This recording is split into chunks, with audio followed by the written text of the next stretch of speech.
This is the Make Planning Make Sense podcast. I'm your host, Aaron Zimmerman, and I'm a director at Centro.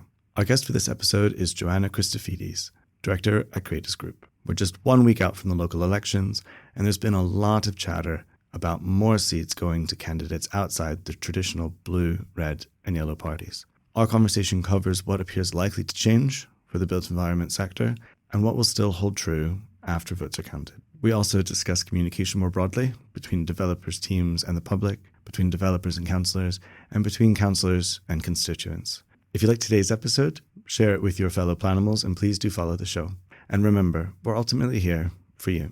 Whenever you have complex projects that need excellent planners on the team, please get in touch. Find us on LinkedIn and stay in touch on Instagram, X, and Blue Sky at MPMS Podcast. Here is our conversation with Joanna Christophides. Joanna Christophides of Cratus Group, thank you so much for joining us today. Well, thank you for inviting me. Our absolute pleasure. Who are you and what do you do? Who am I? I was brought up in a reasonably politically, not active, I would say, but engaged house. What did your parents do? My dad's a retired architect. My mum was a French teacher. I love that. My mum's a teacher. Yeah.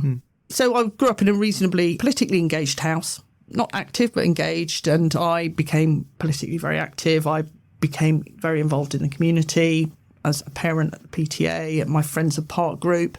And then I became a councillor. I felt it was something that I could do and I thought I could do well and make a good job of it and be part of setting the strategy for the borough of Haringey, where I still live. I also worked for the Labour Party for a period of time. But what I was particularly interested in as a councillor was a lot of the ward work. I think local government can make a huge difference to people's lives, helping people sort out benefits, working with residents in a street to get things fixed or to do something positive. So it's not always about sorting out something that's gone wrong. It's what would you like to do? I became a councillor in 2010, so it was the beginning of the austerity years under Cameron. We had to do more with the money we had. Well, we had to do more with less money, basically. So how can you still deliver positive local services so that it's not just reactive, stopping things from going wrong. It's being positive. And once I stopped being a councillor, once I stopped being in the Labour Party, I was headhunted into this industry. I had a couple of interviews. And if I'm honest, despite the fact that I was twice on the planning committee, I don't think I really understood what people like Cratus Group do or about community engagement, because we were not then encouraged really to have anything to do with developers. Now, there are restrictions on what members of a planning committee can do in terms of conversations they can have, but it was only when I left that I thought, oh my goodness, there is an industry behind this, and if it can be done well, it's something I'd like to be involved in. Yeah. And so I took a liking to it, and I think I'm pretty good at it, and I enjoy doing it. Damn. No, of course, yeah. And you are. We've seen you in action. Thank you very much. And Eve just carried on doing that. I'm still reasonably politically active. I took a bit of time off after 2018, but I'm enjoying knocking on doors at the moment. And I think that's an important part of understanding how to talk to people, what people are interested in, even if they're not necessarily interested in talking to you. Nobody wants to talk to a Labour Party activist at 11 o'clock on a Sunday morning. I get that, and I won't be doing that professionally. But it's like the only me time I have, Joanna. Yeah, I know. And I'm very conscious of that. Again, it's something I do enjoy, so I do it for pleasure in a kind of perverse way. It's important, but sometimes probably thankless work. It is but can be. But I do it, and I don't do it for the plaudits. And so I've stuck with this industry since 2018, really, and I have previously worked outside of London, but principally all my focus is on London planning. Yeah. I really enjoy the Planning After Dark podcast that Cratus Group sponsors. Yeah. So shout out, ladies. Yeah, they're excellent. They are very good. I'm pleased to consider myself part of the Pad Pod. Oh, good. I will let them know. And we've got elections coming up. By the time this airs, it'll be just 1 week until the local elections. Yes. It's quite exciting. It is quite exciting. I think what's struck me, and I've said a bit already, that we've commissioned 2 polls. One was in East London, Barking and Dagenham, Newham and Redbridge, and then those 4 outer London boroughs, Havering, Hillingdon, Bromley and Bexley.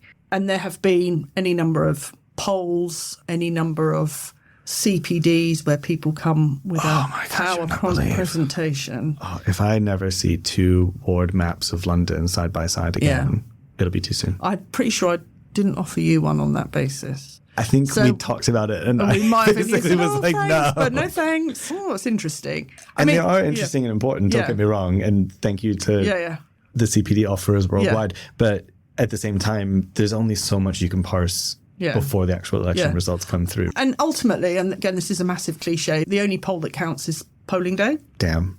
And actually, it seems to me that there's plenty of political nerds amongst the clients we work with. Lord, the punditry. And the kind of planning consultants who are interested, or guy who's interested in daylight and sunlight, or the gal who's interested in what ferrets are up to in a planning application process. So there are plenty of people who are just genuinely interested in hearing from as many people as possible about what they think is going to happen in Lambeth, what they think is going to happen in Merton. And there'll all be variations on a theme of this election is the perfect example of a week is a long time in politics. Yeah. What's happening nationally, well, indeed internationally, is just having such an impact nationally, whatever's happening nationally. Yeah. And no doubt this will be, who knows what this will look like the day before polling day. And then there's what's happening locally as well. And people are continuing to knock on doors. People are continuing to put out leaflets, sending out targeted mail. And so things do change and people change their position on how they're going to vote. It's interesting from my perspective because I think a lot of the commentary talks about these parties, and we'll say these 5 parties, but then there's also residents associations and Aspire in Town Hamlets, shout out Town Ham. Yeah. And the elections are being spoken of as a referendum on the parties as though each of them was a single block, right? Mm. And of course, that's not going to be the case when you look at national elections relative to local elections. Mm. And at the local level, unless there's a curious incident where a party really puts a whip on a committee vote for an application or what have you. Which you can't. Which you can't. But there's been some interesting kind of things where, you can't, you shouldn't, and nobody does wink, but also... Shared values, let's call it shared values. Shared values. There are certain sort of voting patterns that can really only or best be explained by maybe one party attempting deliberately to outmaneuver another party. Maybe, yes. Theoretically, it's all very, And they can do so on entirely legitimate planning policy grounds as well. Exactly. Like this will self-destruct in 5 seconds. But all of that in mind, we also haven't necessarily seen Labour members at the committee level, quote unquote, towing the line or getting instructions from national messaging in the way that they vote. All politics is still local. Yes. And in that sense, we've got maybe 5 parties plus coming into Greater London, mm-hmm. similar patterns, albeit, of course, variations nationwide. Mm. How much is really going to change in practice, in your view? Just think about your comment on the national picture and how that influences the local picture. There is some evidence, is there not, of an anyone but reform vote in... We anticipate some anyone but reform voting in some parts of London. Yeah. Now, that's probably going to be more likely in boroughs where reform have more of a chance than in other boroughs. So the further out you go from London, where you have more likely to have a reform vote, there will be a reform vote in central London. I've no doubt about that. There's evidence in the Welsh by-election and also in Gorton and Denton of a kind of anyone but reform voting. Because voters are smart and they'll know whether or not that kind of strategic voting is going to be worthwhile where they are. Yeah. Yeah, of course. I mean, I do think that how people feel about what's happening nationally does affect and alter how they vote.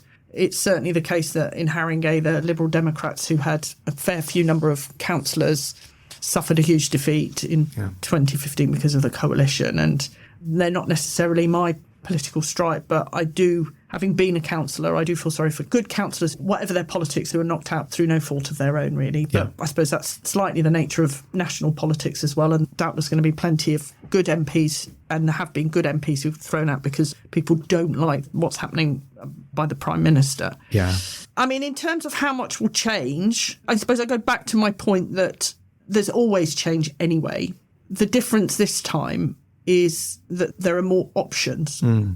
And so obviously setting aside Aspire, who I'm confident will come back in. Nobody's like throwing Tower Hamlets in as like a one to watch. Exactly. Everyone's like purple Aspire. And there will be boroughs where, in East London and Outer London, where you do have this kind of insurgent. Well, no, actually, some of them are established residents' associations, and who will they hang on? It depends, I guess, on whether people think that they are still talking to people like me, as we say. Yeah. And so there will always be change. Our role in my company is to reassure people that's natural and normal and happens at every election. But the difference this time is that there will be other parties in play. There may be some wholesale changes of administration, and there might be no overall control as well, which I think is also, speaking to some people, is an even greater worry, because it suggests nothing will happen because there'll be an impasse, even if they do form a coalition, even if it's people who are vaguely on the right or vaguely on the left. How do you still navigate what should have been a clear corporate process based on one manifesto of corporate priorities? You have to balance them out, whether it's the Lib Dems and the Greens, or the Lib Dems and Labour, or whether Reform and the Conservatives, or Reform and independent groups.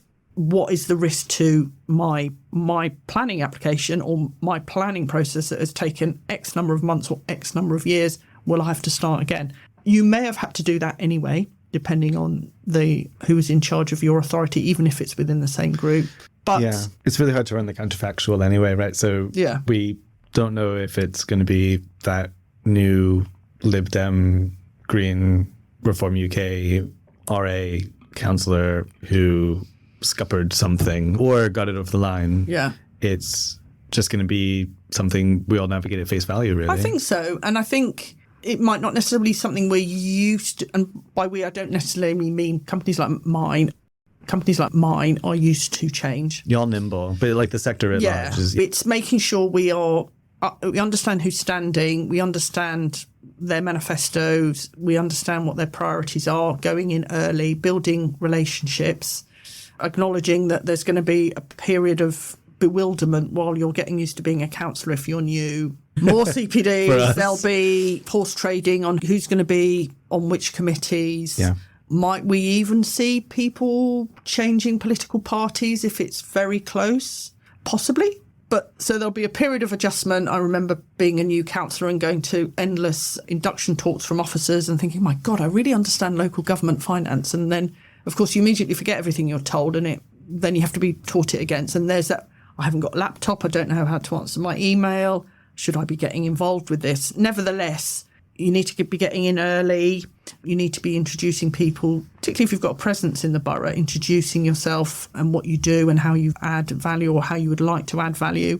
Even if it's the same political party, you may have different councillors as well. Yeah. Some people will be completely new to local government, and some political parties, particularly when you think of the Greens, who do have a presence in London, but not on the scale of, for instance, Labour or the Liberal Democrats, maybe a much steeper learning curve. For Reform, where you may have people who were Conservatives or may have held elected office before, will there be less of a learning curve? Yeah. There'll be a learning curve. Sure. You have to get in early nevertheless and be patient and say, this is what we've done today, this is what we'd like to do, how can we work with you to... It might make it sound very easy, but it's actually so time intensive. It is time intensive, but you can't. What you can't be is just wait for something to happen or wait for a new administration to issue an edict about how they're going to approach development or what they're going to do with X planning application that's in the process. You need to be on the front foot,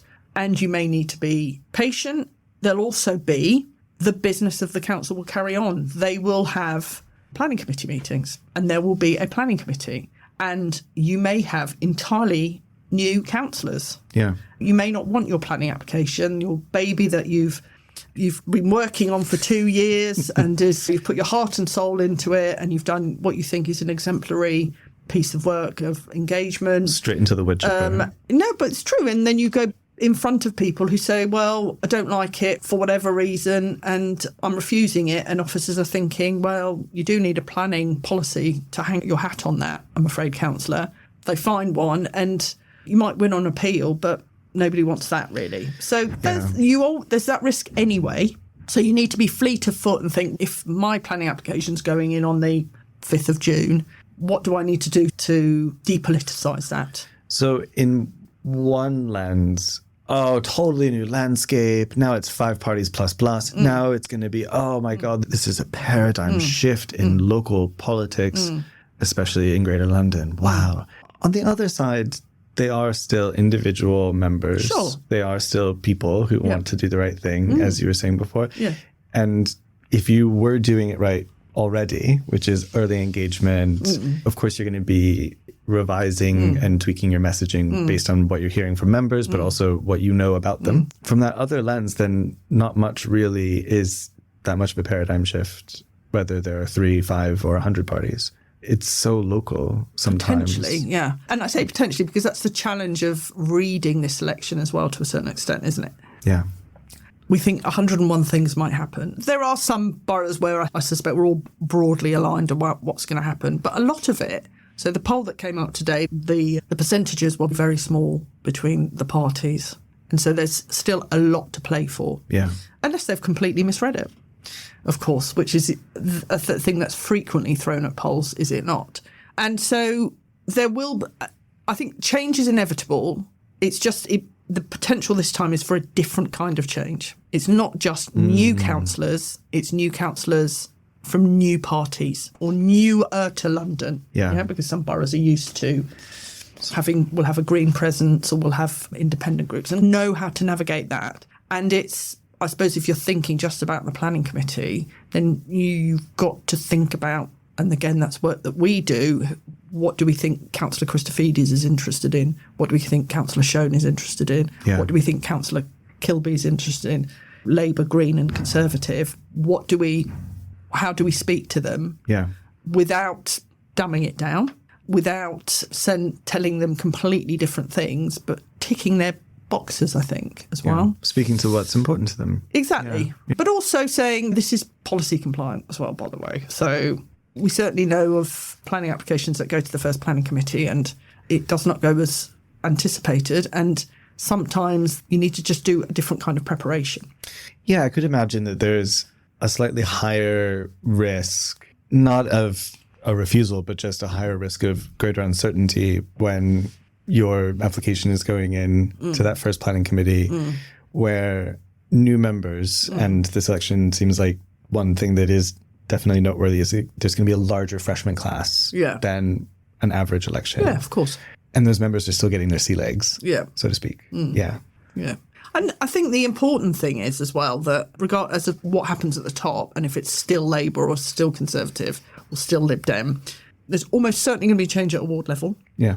And I feel that this is an election where people might be angry with Labour but actually think Councillor Christophides has done a good job, so I'll stick with her, but my other 2 votes will be for the Greens. Yeah. Or a pox on all their house, or actually I'll pick one from each and see if they can form some sort of strange coalition and see how Reform and Labour and Green can make it work. And again, you have to deal with that. A lot's changing. It really does matter to pay attention to all of this. At the same time, when we look at the bare bones of good engagement and good communication, the same approach will work if it's been a good approach so far. How would you really encapsulate this if people in the sector are trying to understand where their footing is now and where their footing is going to be next week? First of all, I don't want to underplay the change that is coming. I do think we need to respect the fact that people are almost certainly going to be voting for something different. Whether that's because of development, or whether development is just part of that. And we've seen from whatever people are putting out and the messages they're sending that development forms a big key part of that. So I think that is really important. We need to respect that. So it shouldn't be more of what we were doing, just a little bit better.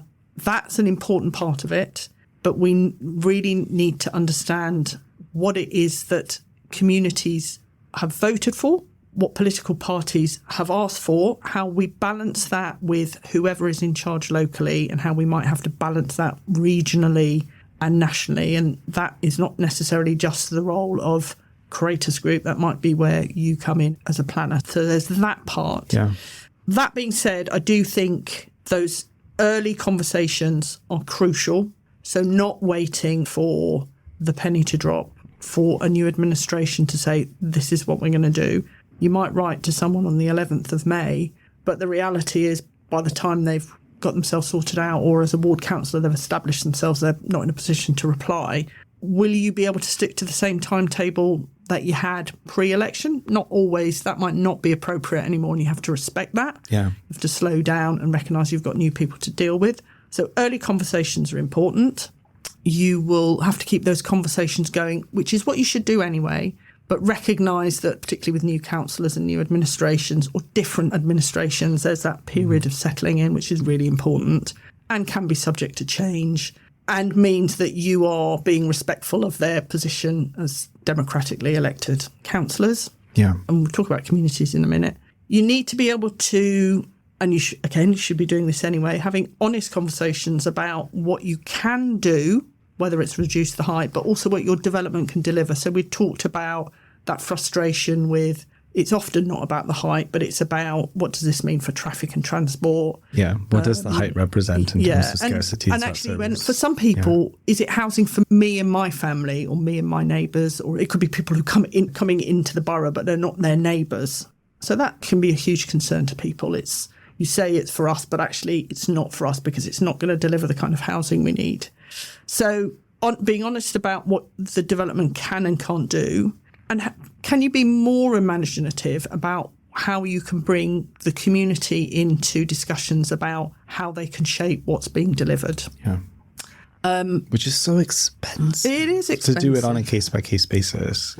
I would love the idea of better structure and more inclusivity and earlier engagement in the plan-making process.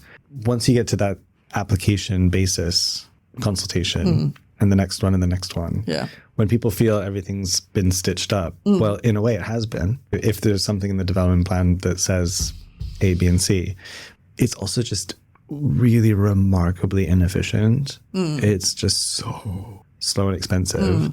And I sympathize with people who are involved in that process and find it to be inadequate because I'm one of those people.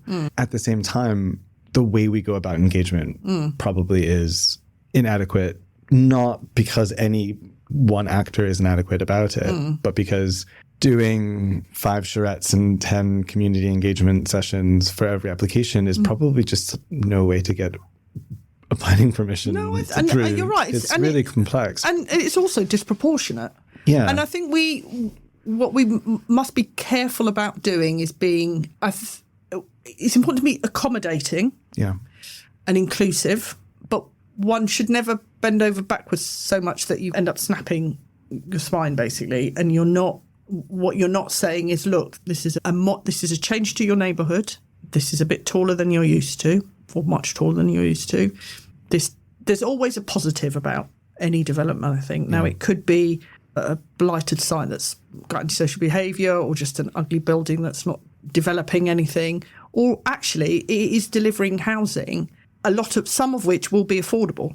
And we will be doing this. We would value your opinion on certain elements of it, but this is what your community needs. No one's going to necessarily buy into a strategy which is disproportionately grandiose for the proposals that they want to do. Yeah. Because it also raises the stakes. Makes a bigger deal out of it than it is. I think so. But I think where you do have an opportunity and where you do have a development where people can have an opportunity to participate or comment. I think that's rightly the way forward, explaining to them that there are a number of trade-offs which are either to do with policy or with what's surrounding them or what's simply affordable. Viability and affordability is one of the bigger issues that I think communities and politicians can sometimes struggle with when it comes to private development about, really, you make all this profit, I see it in the paper, and yet you can't afford to do this, that and the other. Yeah.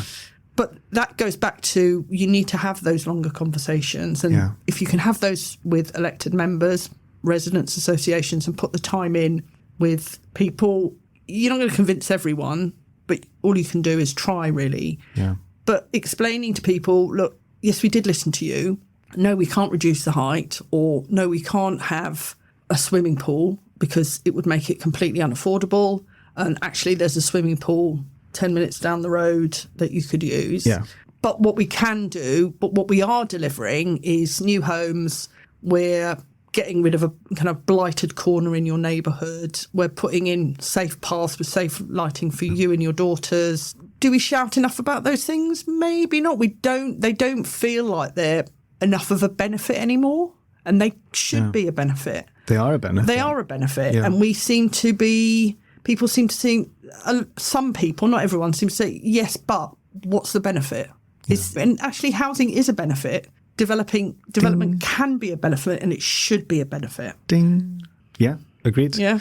I think the other, and again, I think we've probably touched on it, so it's not just the trade-offs, is how has their input shaped the scheme? And more often than not, there are people, when they do come to an exhibition, say a lot of it can revolve around busy junctions, or people don't like to use that part of that path, not because it's dangerous, but because people prefer that path over there. So actually, I love that shit. That is the community engagement that really sings. So don't spend money on X, spend money on Y, because that's where people go, because it's near the school. And actually, I would prefer if that path was busy, because it's where young kids walk, and actually I'd feel a bit safer. And so I do think that the local community, they may not see it like that, and they may be cynical about it. I do feel that they can, more often than not, give developers pause for thought. For all of the comments about building heights really taking a beating in the conversation, but for all the comments about it's too tall, I always want to just let them keep talking. What's behind that? Because everyone's going to see new development. There's no such thing as invisible development. So if your daylight sunlight and your privacy aren't adversely affected, we hear it's too tall, but what's underneath that? And just to really hammer home that point that we touched upon earlier, when the community engagement is, well, I see what you've done there in the proposal, but actually this is what we really need. Or Secure by Design is discouraging benches along this pathway, but it's actually so important for us as teens to be able to congregate somewhere and just sit around, but out of earshot of our families, which feels constant. We don't get to just hang out and be ourselves. Those kinds of things I think are amazing. I do. And I think the challenge is, how do you hear the voice of young people? That's really interesting. When I was in a Friends of Park group, we had a very active tennis club on the site who worked very closely with local schools and also with kids who were in and out of trouble at school as well. So it's very inclusive. It wasn't all kind of strawberries and cream and things. And there were complaints from people who used the park about young people congregating, and they felt unsafe walking past young people on benches, particularly young men. And I just thought, my God, I bet you wouldn't say that about your kids. I just despair that we are building spaces which don't allow young people to congregate together and feel safe. Civil and civic. Yeah, young men and Assembly, young women who may want different ways of working together. Yeah. And you clearly need those voices to be heard, because what you often get is older people who may be concerned about seeing young people, young adult men or young groups of young people congregating and not feel that they feel space. So you've got to get that balance right. I remember working on a scheme and somebody said, well, the people around here won't respect it, and therefore we shouldn't what's the point of building a nice play area, because people won't respect it, because They're the wrong kind of people. Where I live in North London, the council have invested a lot of money in a tennis court, which is used by all sorts of people, and it is really well respected. Oh, Joanna, I've got to dig this out for you, but I saw an appeal decision that was dismissed largely on the grounds that the developer could not guarantee that the multi-use games area wouldn't produce unacceptable levels of noise. And I just thought, what are we doing here? And I think that's where the voices of younger people are so important. Absolutely. Because if we can only ever develop recreational spaces if no one's ever going to hear the children, then, oh my God, like that's insane. Yeah. Or in the same park, I can hear the kids playing tennis. Oh, yeah. It turns out little kids squeal. Yeah. Like, and it is grating, right? It does sound like bloody murder, but exactly. That's Those are not the kind of people we want to be, to make sure that the people who don't find it easy to come to events, who don't know how to come to planning committees, who frankly aren't terribly interested. And there are some people who don't understand the system, aren't interested in the system. Don't have the means or the time available. Don't have the means, or there may be language barriers as well, accessibility issues. So those people need to be represented as well. And I think there is a role for us, like the project team and people like me, in saying to councillors, like, we hear what you say, we know that you've spoken to the community, but we'd also be interested to know how you feel that we can speak to people who you didn't speak to when you were out door knocking, who aren't in a local amenity group. Who aren't educated, middle class, late middle age. And actually, who do you know that could represent those voices? Yeah. Who's the local man or the local woman? Or is it somebody in the local mosque? Is it somebody in a church who speaks to and represents their community? Could be a GP, of course. All sorts of people, and that's really important. You could reach all the young people in the world with all the social media in the world, and they still might not be interested, and they may not feel it's for them. But I think you have to be able to demonstrate that you've tried, and I do think that goes a long way in making elected members understand that you want to do the right thing and speak to the right people to deliver the right kind of housing or a commercial space or whatever it is for their community. Completely agreed. I love that. We'll be right back. At Centro, our tailored approach turns potential into planning permission for major development projects nationwide. Every project is unique, and our analytical and persuasive approach delivers the best possible results for our clients. Our team's diverse insights are essential to creative problem solving, and together, we're proud to plan for a sustainable future. Get in touch if we can help. Find us on LinkedIn and online at centroplan.co.uk. In this industry, it's all about relationships. You have to get on with people, or you have to sound sincere and genuine. Yeah. You shouldn't be dumbing down what you say to them. Yeah. But there will have to be that understanding that it has to be a bit ground zero in terms of how you talk to people about what you want to do, why you want to do it, what you would like to understand from them as new councillors or returning councillors, and how you'd like to work with their communities. Yeah. Making sure that you sound like the kind of person who sounds authentic or that people can work with, even if they don't agree with you, I think is really important. Yeah. The authenticity thing and the genuineness is completely essential for building trust. And I've always been fascinated by the fact that there's also a power dynamic layer to whether or not people are choosing to speak in their own voice. So, for example, if we've got to seek legal advice from a KC, yes, they're a KC, right? All professional respect. But when people are just speaking in some kind of voice that isn't theirs, even if that voice is more polite and learned than how they would speak naturally, I think it's a turnoff. I agree. And sometimes when I'm drafting an email, I'm thinking, why have I written like it's 1848? Oh my God. Yeah. One of the problems we have in the industry, of course, is that somebody who isn't in the sector, they're a local resident, when they're dealing with something that they consider to be professional, probably do put on a slightly professional voice. And I think that's probably right. We don't necessarily talk in the office how we talk with our friends. We might do, but when we're in a project team meeting, we don't use the same language. Yeah. We might do so in the pub later, but there's a recognition that you have to speak in a certain way. I think people are probably nervous, probably think that they're not going to get anywhere. And I think there's a kind of an immediate defensiveness and an anxiety that there's no point doing it, or they're going to say the wrong thing and they're going to sound stupid because they're talking to people who are experts. There is definitely like an in the lion's den mentality for some people attending a public consultation. So it might be in a community hall, but it's all of these people with their suits and their skirts, and everybody's dressed for like a formal occasion. Yes. But that also projects an authority. And so they're coming into somebody else's space and being invited to critique them. And that I think can be daunting, but it can also put people's backs up a little bit. And so they take a posture where they feel they need to... Yes, they need to defend themselves. I think it's about defending yourself. I think, and you may take the same position if you had a bit like a job interview almost, or maybe even like a professional appointment with a doctor or a solicitor. You feel you have to be something you're not. There's a natural anxiety. Now, we need to respect that. And it is, in my experience, often the case that when people are cross about something, or they've got questions, or they're angry, or they're concerned, it's often not just about the development or the building. There are other things going on, and they want to know, what is your development going to do to make my life better, the life of my children, the life of my community? Because there are a number of pressures on people, and it's often not just about the building. I think public consultations are also often more about anxieties over scarcity than they are about the development itself. Like, if you think it's too tall, you think it's too tall. I don't think so.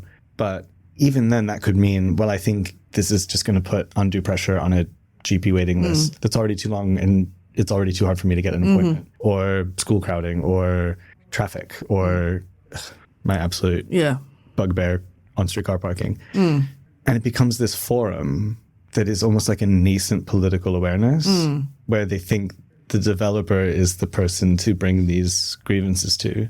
But it is a political participation question as well. If there aren't enough GP appointment slots available, I wonder, has that person also written to their MP to demand better funding? Development is expected to deliver a lot. It's meant to reduce juvenile violent crime. It's meant to deliver clean air. It's meant to reforest our ancient forests. It's meant to improve biodiversity. It's meant to also, by the way, pay for itself, pay for affordable housing construction, pay for infrastructure. It's a lot when you really step back and look at that Christmas tree. No, I think that's right. And we've both been to consultations where people ask those questions. It's a scarcity thing, though, isn't it? So I guess that then people will say, well, if the only thing you can say to me is we're not responsible for this, we're not responsible for infrastructure like parking or roads or the NHS. What are you asking us? Where can we have a view? And part of the answer, but this is a very technical answer, is, well, there's a local plan process where you can determine what happens locally. And we know that people are less likely to get involved with that. I've went to one recently in my own borough in Haringey, which was very well presented by officers. But there's a very small number of people there who clearly were quite engaged in the process. Or also there are young people who will be too young at the beginning, but might be a bit more interested when it's live. But even then, engaging young people in issues that affect their immediate future and their 20s and 30s is very difficult. So I think it is a challenge because communities, it seems to me, and politicians, and I don't think I'm not saying this is wrong at all, increasingly want more involvement and have more to say about what they want locally. But as you say, there is a limit to what local development can do. Yeah. In much the same way, there's probably a limit. Well, we both know there's a limit to what local authorities can do. And in fact, there's almost certainly a limit to what national government can do, which feels like a huge frustration at the moment, particularly when you see what's happening in the world and how that impacts on choices that any of the governments have to make. Yeah. And I suppose you could drive yourself a little bit mad operating on that level professionally, thinking, well, maybe they've got a point, there's nothing I can do, there's no difference I can make. And I think this would hopefully respond to some of the concerns that we picked up in some of the polling we've done around people's kind of disaffection and disillusion with local councillors and the local council, that they feel that they have no say about what's happening in their local area. Developers have to work within this. We can look at all the polls in the world. We can speculate what's going to happen in ABC local authority. Ultimately, we will need to work with whoever is in charge and improve on and build on some of the good work a lot of developers do already to engage and inform. But I do think that there will be a greater expectation of early engagement, working very closely with communities, and not just community groups as well, making sure that underrepresented voices who we need to do much more work with. And that takes time, and that means understanding who in the community can get us access to those people as well. It takes so much time. And there's something that I wrestle with in the sense of that idiom that you can lead a horse to water, right? Is that person still very likely to participate? Bless the officers who work around my flat, because I do get my fair share of comments in. I've never opposed an application, but that's the nature of my mindset and philosophy in my professional world as well. But I don't comment on everything where I'd like to submit comments of support because I'm busy. I'm not one of the hard to reach people either. And in that national imposition of housing figures, it's representing tacitly the people who don't live there yet because there's not enough homes for them, and the hard to reach people. Speaking just about housing delivery, of course. At the moment. Yeah, of course. I think you're right. And I think if you can't reach or you can't get anywhere, and that feels a bit defeatist, you do need to have people who will recognise that those people need somebody to speak on behalf of them.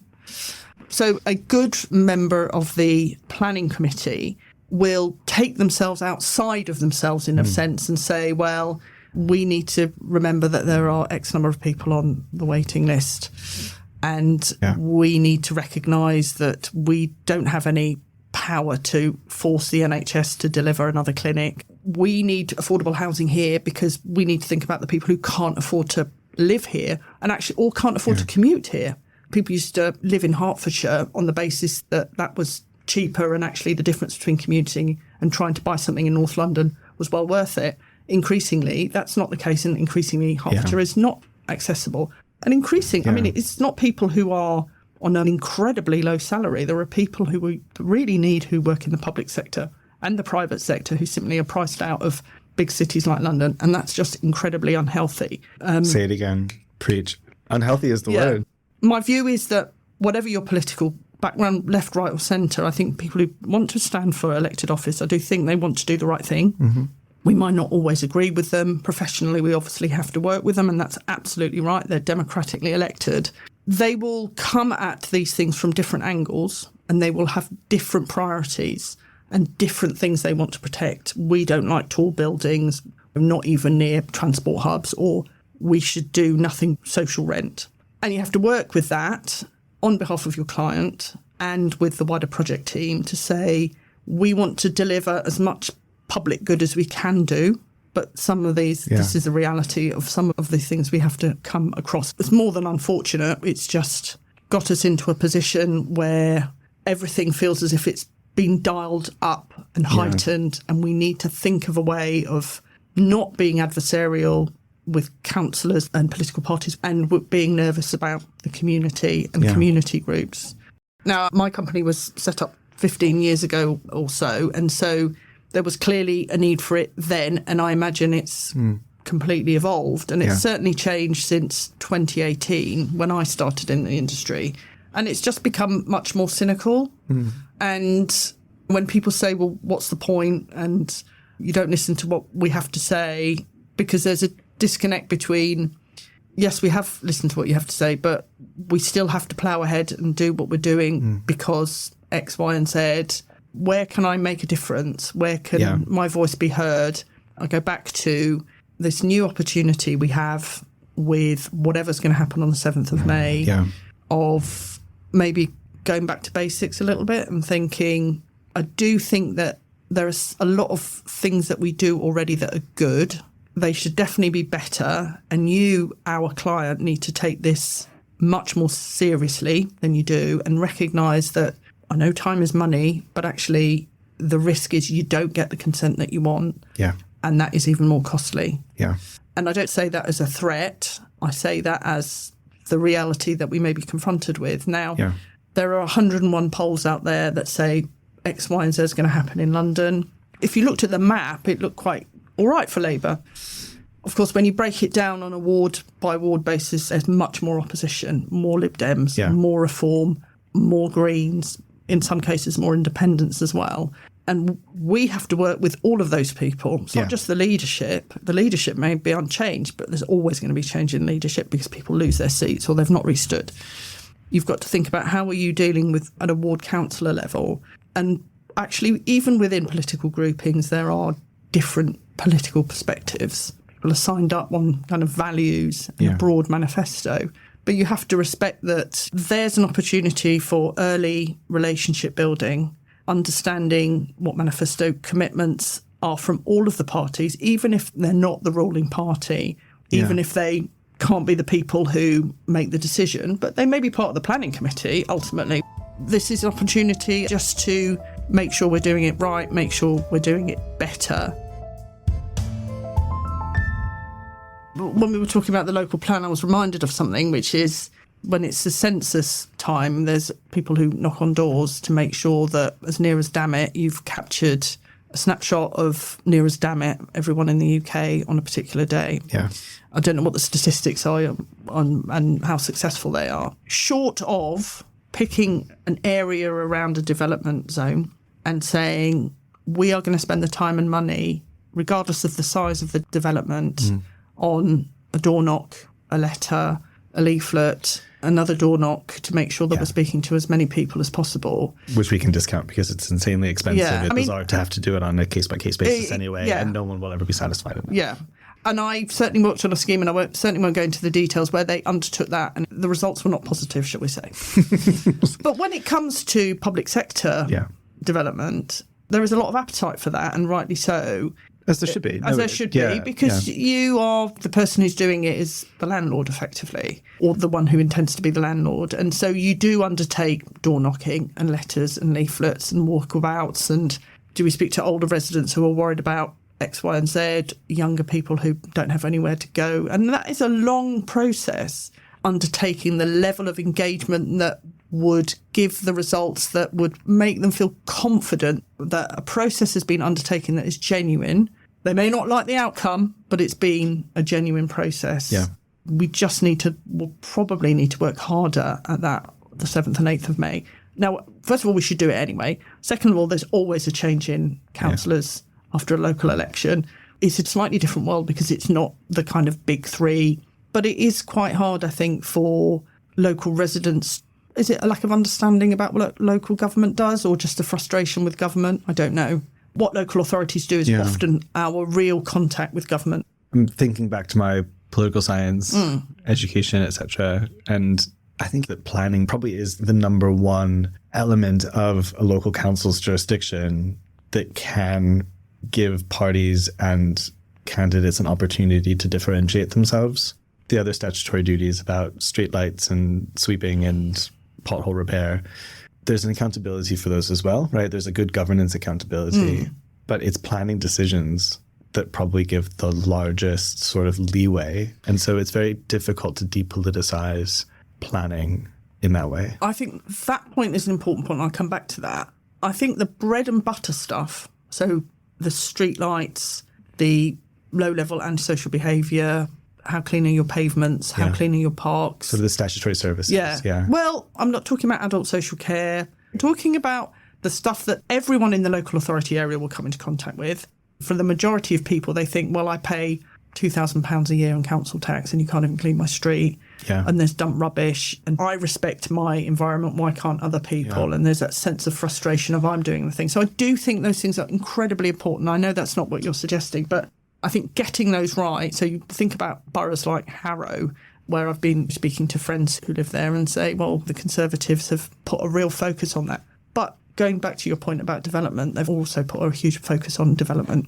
Yeah. And I think you're right. That's one of the things that has become very political, but it's also become very political within political parties as well. And there can be a rush, particularly on the left, to speak to, rightly, the importance of genuinely affordable homes, more council homes. And the failure of the system at large in delivering those. But there's genuinely affordable council homes and there's everything else, without a kind of recognition or understanding that not everybody's going to be a priority for council and affordable homes. Rightly, we should be making sure that we have homes for people who can't afford to live in London, and that's crucial. Otherwise, London doesn't work, and it's certainly not the kind of city I want to live in.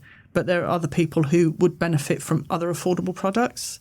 And there are people who just need somewhere nice to live. And there's almost certainly lots of work we need to do around the private sector, because some of it is just dreadful and probably is a driver for the need for a kind of state solution to housing. There's homelessness as well, and there's people who are in temporary accommodation for what feels like a permanent amount of time, which is just not right, and people should not have to grow up like that. And then there are people who are vulnerable and need the kind of support which makes them quite complex to deal with. So it's just become a black and white issue. And then you have others who are more towards the right who talk about preserving the green belt. There's no such thing as a grey belt. We shouldn't have ghastly, soulless tower blocks mid-rise, or something sensitive like a mansion block near a tube station is fine, but no more than that. Yeah. And we need to have those conversations with people to explain why you can't do that, and why doing taller buildings does protect green space and greenfield land and green belt. Yeah. But being able to come out with very affordable housing or nothing, community housing or nothing, no development on our green belt is very easy. Trying to explain why it's not easy takes an awful lot longer and a lot more paper, and that's why you need more time to be able to have those conversations with the community, with candidates, with councillors, and that is a process. You can't force that process when you're newly elected as a councillor. You've been in street fighting mode and suddenly you've got power, even if it's at a ward level. And you don't need somebody to come in and say, well, that's all very well, but it ain't going to happen. You have to think about how you frame that. Because, again, I go back to the point, I think everyone's in it to do the right thing, and you have to work with them. Yeah. And it can be done because we've both seen how it can be done well. I think that's a good place to end. Yes. Joanna Christophides of Cratus Group, thank you so much for joining us today. Really appreciate it. Thank you. I enjoyed it. Thank you very much. Thank you for joining us for another episode of Make Planning Make Sense. Please do give the show a follow, and please share the show to keep the conversation going and the community growing. Find us on Instagram, X, and Blue Sky at MPMS Podcast, or write to us at podcast@centroplan.co.uk. Make Planning Make Sense is presented by Centro Planning Consultancy and recorded in beautiful London, England. Its executive producer is me, Aaron Zimmerman. Marketing and promotion by our colleague Reese Raymond. Graphic design by our colleague Mariam Malaxi. Music by Joseph McDade. From all of us here at Centro, thanks again for listening.